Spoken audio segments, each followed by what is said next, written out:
गेल्या काही दिवसांपासून पाकिस्तान आणि अफगाणिस्तानच्या सीमावर्ती भागात तणावपूर्ण परिस्थिती निर्माण झाली आहे। पाकिस्तान आणि अफगाणिस्तान सीमेवर तणाव वाढलाय।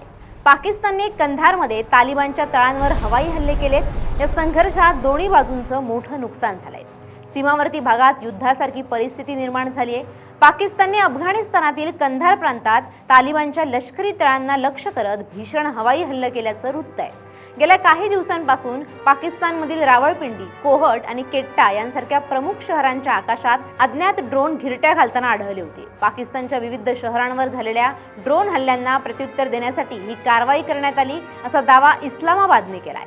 पाकिस्तानी सुरक्षा यंत्रणांनी ड्रोन पाडण्यात यश मिळवलं असलं तरी त्यांचे ढिगारे नागरी वस्त्यांमध्ये पडल्याने मोठं नुकसान झालंय। या ड्रोनचे अवशेष केट्टा आणि रावळपिंडीमध्ये पडल्याने 2 मुलांसह अनेक नागरिक जखमी झाले।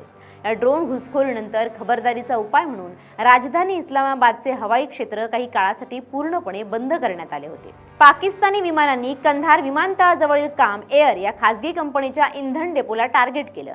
हे इंधन नागरी विमान वाहतूक आणि संयुक्त राष्ट्रांच्या UN मानवतावादी उड्डाणांसाठी राखीव होतं असा दावा अफगाणिस्तानने केलाय। या हवाई हल्ल्यानंतर दोन्ही देशांच्या सीमा सुरक्षा दलांमध्येही चकमक सुरू झाल्याचं पाहायला मिळालं। अफगाणिस्तानच्या संरक्षण मंत्रालयाच्या दाव्यानुसार त्यांच्या सैन्यानं पूर्व कुन्नार आणि नागरहार प्रांतात पाकिस्तानी लष्करी चौक्यांवर ताबा मिळवलाय। 14 पाकिस्तानी सैनिकांना ठार केल्याची माहिती आहे। मात्र इस्लामाबादमधील माहिती मंत्रालयाने तालिबानचा हा दावा पूर्णपणे फेटाळून लावलाय। अशा प्रकारची कोणतीही घटना घडलेली नाही असं त्यांनी म्हटलंय। या तणावाच्या दरम्यान वायव्य पाकिस्तानच्या लक्की मारवत जिल्ह्यात रस्त्याच्या कडेला एक भीषण बॉम्बस्फोट झाला। यात 5 पाकिस्तानी पोलीस कर्मचारी ठार झाले। या घटनेमुळे पाकिस्तानमधील अंतर्गत सुरक्षेचा प्रश्न पुन्हा ऐरणीवर आलाय। सध्या दोन्ही देशांमधील संवाद खुंटला असून सीमावर्ती भागात हाय अलर्ट जारी करण्यात आलाय। पाकिस्तानच्या वायुसेनेने कंधारमधील तालिबानशी संबंधित तांत्रिक सुविधा आणि शस्त्रास्त्रांच्या डेपोवर हवाई हल्ले केलेत। हे तळ प्रामुख्याने तहरीक-ए-तालिबान पाकिस्तान TTP आणि त्यांच्याशी संबंधित लढाऊ गटांकडून वापरलं जात होतं। अफगाणिस्तानमधील तालिबान सरकारने पाकिस्तानच्या या कृतीचा तीव्र शब्दात निषेध केलाय। पाकिस्तानी गुप्तचर यंत्रणांच्या दाव्यानुसार पाकिस्तानात घुसलेले हे ड्रोन अफगाणिस्तानातील कंधार येथील तळांवरून नियंत्रित केले जात होते।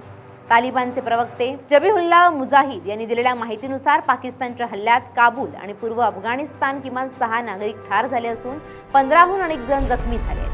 अफगाणिस्तान आणि पाकिस्तान हे अनेक वर्षापासूनचे एकमेकांचे शेजारी आणि काही प्रमाणात मित्र देश मानले जात होते। मात्र अलीकडे सीमावाद आणि सुरक्षेच्या मुद्द्यावरून दोन्ही देशांमध्ये तणाव मोठ्या प्रमाणात वाढलाय।